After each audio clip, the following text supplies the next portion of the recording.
On Friday, June 5th, Jeff Keighley hosted his annual Summer Game Fest for 2026. Personally, for me, this is usually the worst of his shows, but I have to say this year's one was great. The message of the show that he expressed from the offset was multi-platform games, with creators coming to gamers wherever they play. What could this mean? We had to wait until the final announcement for the answer to that. In this video, I'll go through every single thing that was shown over the 2-hour live stream, with a focus on breaking down some of the larger announcements, like that final game I just mentioned. If you enjoy this content, please leave a like, subscribe and share with your friends. If you don't like it, then leave a thumbs down and let me know how I can be better for you. With the housekeeping out the way, let's take a look at all the announcements from Summer Game Fest 2026. Kicking off the show in extraordinary fashion was Resident Evil Veronica. This is a full reimagining of Code Veronica in Capcom's incredible remake style. This trailer was fully cinematic, but we got to see the character model for Claire Redfield and she looks fantastic.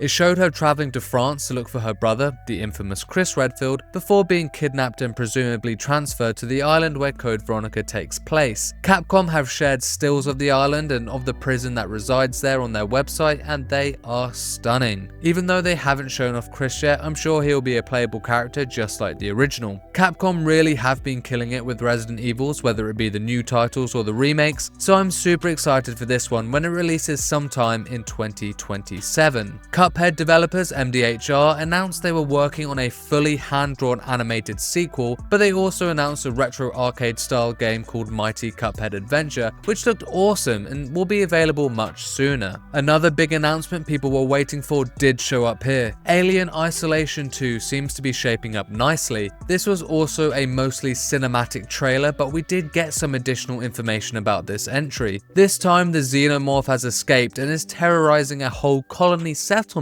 rather than the confines of a space vessel. I'm interested to see if the studio can keep the feel of that claustrophobic stalking horror if the space is opened up. I'm really excited to see more, but for now there is no release window. Fumito Ueda, the visionary behind Shadow of the Colossus, gave his new game, which was originally titled Project Robot when we last saw it, a deeper look. Now titled Gen Atlas, this single-player open-world RPG still has those colossal entities you would expect from this creator. These entities in Gen Atlas are what look like mechs, and the protagonist flies around in a ship that resembles a mech head. The trailer shows him using some power from the ship to animate the gigantic being. There are some fabulously cinematic looking shots in this trailer. We saw brief segments of a gunfight, but right now it's hard to fully understand what the gameplay loop will be. Either way, it's looking pretty epic, just like the games that came before it. There is no release window on this one either. Blood Message is a narrative-driven action-adventure that follows the protagonist and his son on an eastward journey across historical China. This particular trailer showcased brutal cinematic combat with a sword and a bow. It even ended with a shot that mirrors the iconic moment of Jon Snow in Battle of the Bastards. This game looks gorgeous, and I hope they can stick the landing with the story, because this could truly be a special title. A lot of people are already dubbing it Ghost of China. Sadly, there is no current release window for Blood Message. Stranger Than Heaven, RGG's new game, showed up again ahead of its January 15th release. When we last saw this game, they revealed Snoop Dogg was in it, so naturally he was on stage to announce their new character is, wait for it, Tupac.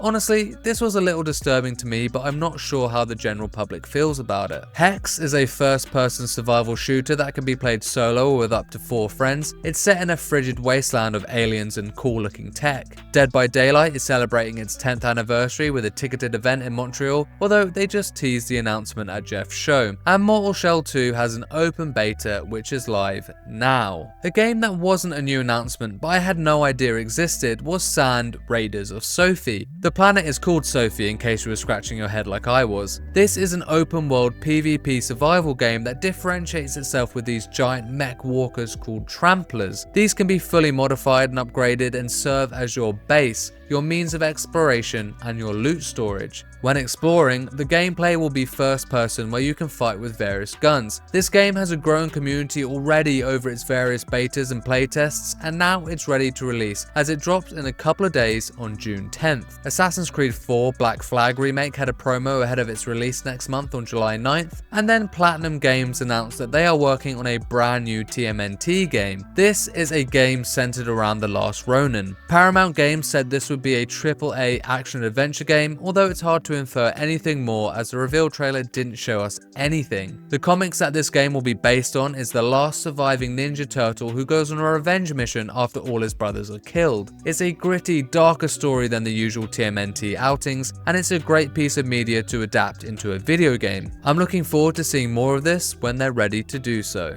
Industry favourite voice actor Ben Starr came to stage to talk about the next season of Fortnite. Then Bandai Namco showed us Gundam Rogue Orbit, which looks like a fairly competent armoured core game. The Gundam you'll be piloting seems to specialise in fast-paced melee combat, and it looks pretty tight. Bandai have also suggested this will have an intimate cinematic story for players to experience. It's a great entry point for newcomers or for lovers of the series. The pilot you control has the chance to change humanity's fate when this title drops sometime in 2027. A hilarious co-op physics game from a solo developer called An Extremely Hard Game is a game where you and one other play as two geese transporting an egg through increasingly difficult obstacle course-like terrains. It drops on July 24th. And then we got the reveal of what That's No Moon have been working on. The studio, formed of ex-Naughty Dog and Infinity Ward developers, are creating an intense story-driven single-player cinematic military shooter set in the Crossfire universe. It also shares its name as the game's title is simply Crossfire. We will play as Layla, who is accompanied by one other guy who has a conflicting personality. They are shown in intense gunfights, and there even seemed to be a hint at supernatural sci-fi, as there is a scene where somebody's leg mysteriously heals. There seems to be a leaning towards stealth gameplay with what we saw in the trailer, and one of the developers on stage called this adaptive cover. Layla can dynamically adjust her stance to adapt to the terrain, which is what we see her doing here when she is crouched really low. There is no release date for Crossfire yet. Remedy said they would increase their marketing for Control Resonant, and that is apparent as it shows up for the second time this week with another trailer. I'm super excited for this game, so I don't mind. There was a huge reveal for Guild Wars 3 through a meticulously crafted cinematic. The MMORPG is getting a sequel after more than a decade, but it isn't replacing it. Guild Wars 2 will still be supported, but Guild Wars 3 will feel brand new because it's set in a past timeline in a land that doesn't exist in a vibrant way currently. The land in mention is the region of Or. You can play this title single player or with a group and experience the action RPG combat combined with the build making. This announcement was huge because it's also coming to PS5, which marks the series' first time on a console. Guild Wars 3 is having an open beta just over a year from now in fall 2027. Star Wars Galactic Racer showcased some more maps and pod racing ahead of its October release. Third-person isometric horror End of Abyss is launching on October 1st, and then a game I don't think anyone could have predicted. Last Harbour is a fishing meets survival meets post-apocalyptic zombie game. From what I understand, the apocalypse has pushed the survivors into the sea as the zombies roam the land. This means you will have a movable base, which is your boat. This is also a PvPvE experience, so be ready to encounter other survivors, whether they be friend or foe. This one is only confirmed for Steam at the moment with no release window. One of Sega's big upcoming titles is the new Virtua Fighter. This is titled Virtua Fighter Crossroads, and wow, the graphics look pristine. This was a story trailer following one of the characters and then falling into bad blood with the Chinese mafia. I can only imagine this is some sort of single player campaign or side story to the main fighting game. Virtua Fighter Crossroads is coming in 2027. RuneScape Dragonwild showed up again after it did earlier in the week at State of Play. Soulframe announced its pre-alpha. Grounded 2 is getting a story expansion titled Into the Abyss, and it's getting a PS5 release, both of which are on August 11th. Mafia the Old Country is also getting a story expansion on August 14th, and then a pretty cool looking title from one of the creators of Assassin's Creed.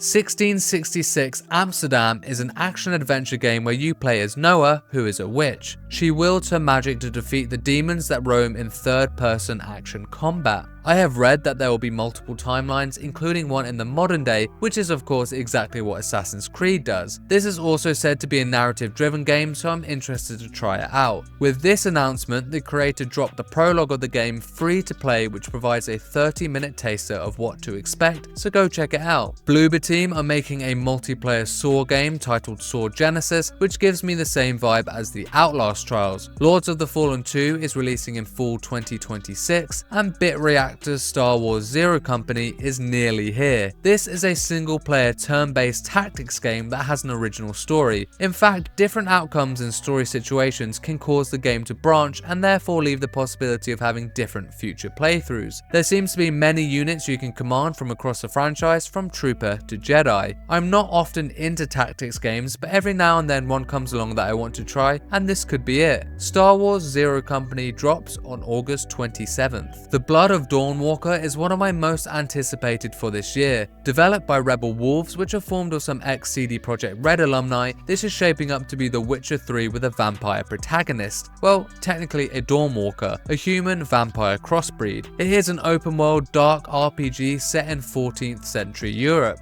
You are on a mission to save your family and topple the vampires that secretly rule the land. If you move in the day, you will be a human and fight with your sword. If you take on a mission at night, you will have your vampiric abilities, which affects both combat and traversal. Each action you do will advance time, and you have a limited period to save your family. This makes the gameplay heavily choice-based, and you can have many different outcomes and approaches to missions. The Blood of Dawnwalker drops on September 3rd. A new Among Us game was announced. Among Us Story On Guard seems to be a single-player narrative-driven game where you play as a guard trying to uncover the mystery of a murder. This is an interesting, unique twist on the franchise. 007 First Light is getting a new DLC mission revolving around Levi Kravitz's Balthma sometime in the future. Ion is a free fantasy MMORPG launching in September. Cyberpunk Edgerunners and Wuthering Waves are having a crossover, and to nobody's surprise, Monster Hunter Wilds is getting a massive expansion in 2027. Ascendance will have new monsters and new threats with the arrival of the Elder Dragons. You will get a new piece of kit called the Bracelator, which will unlock new powerful attacks on the weapons you hunt with. There will also be the introduction of master rank quests. Monster Hunter Wilds Ascendance drops in 2027. Swords of Legends is not a game we saw here for the first time, but wow, did it capture my attention. This Chinese action RPG will instantly remind you of something like Black Myth Wukong with how it looks and feels with its combat. This trailer showcased a particular boss fight which allowed us to see the dance-like routine of most good Souls-likes. It also showed some powers, including a summon, which not only helped the player attack the boss, but even defend them, at one point completely shielding the player from the boss's spray of flames. I love myself a well-crafted Souls-like, so I'm excited to play Swords of Legends whenever it releases, but currently there is no window. Hot Wheels is getting a brand new game with Infinite Rush. Sonic Racing Crossroads announced a huge number of collabs with new races coming to the game. These include Godzilla and Evangelion. There was also the announcement of a new co-op puzzle platformer, Sonic Pico Park. Attack on Titan 3 is an upcoming anime game. Clutch from Maverick Games looks like an arcade racer with a strong narrative, something the Forza Horizon series doesn't offer, which is really interesting. This one is coming in spring 2027. A new strategy game called Chronicles Medieval had a brief showing. Sea of Remnants had a cinematic to remind us about it. Hilariously, Wiz Khalifa is the new target in Hitman. Palworld 1.0 is coming on July 10th. I honestly didn't know that game hadn't hit 1.0 yet. And then a big pop-off from me was The Wolf Among Us 2. This Telltale series sees us take the role of Big B the Wolf again as he tries to solve crimes as the sheriff of Fabletown. As always with Telltale, this game will have a strong narrative focus and branching story paths depending on your choices. This one is being described as a dark neo-noir narrative thriller, and I love the creative combination of those words. The Wolf Among Us 2 drops in 2027, with the first game getting remastered and dropping in holiday of this year so you can experience it ahead of the sequel. Newly announced at this event was the sequel to Stellar Blade.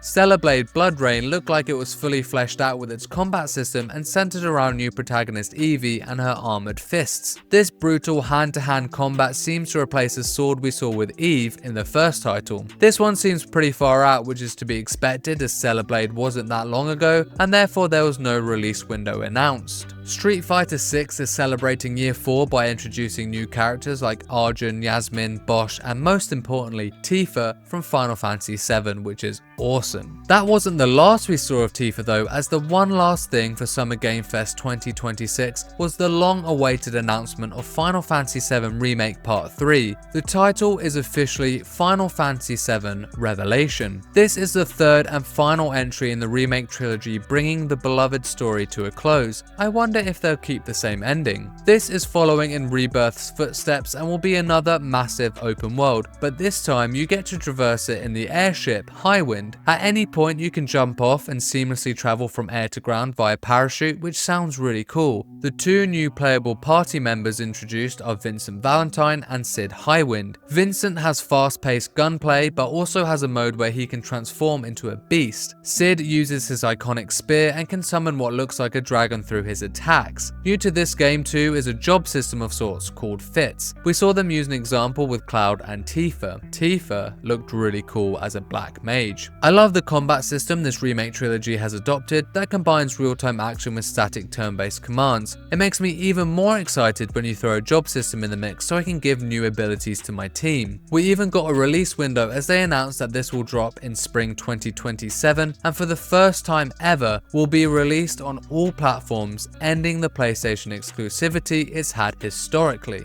That was everything that appeared at Summer Game Fest 2026, and honestly it's hard to deny this is easily one of Jeff's best since its inception in 2020. It had a great opening with Resident Evil Veronica, a great end with Final Fantasy VII Revelation, and a fantastic mix of brand new reveals and much needed release dates. I would also like to mention that the ads were kept to a minimum and we barely saw any gacha games, which I was pleasantly surprised by. There was still so much more to see this showcase season, as Xbox held an event on Sunday and Nintendo held one on Tuesday, both of which I will do a summary video of. If you missed PlayStation's State of Play last week, then check out my video of that too because it was a good one. If you want to check out my reviews, then glance my recent ones for Pragmata and Mixtape. Let me know in the comments below what your favourite thing was at Summer Game Fest, and for everything else casual gamer, keep it here. Peace and love.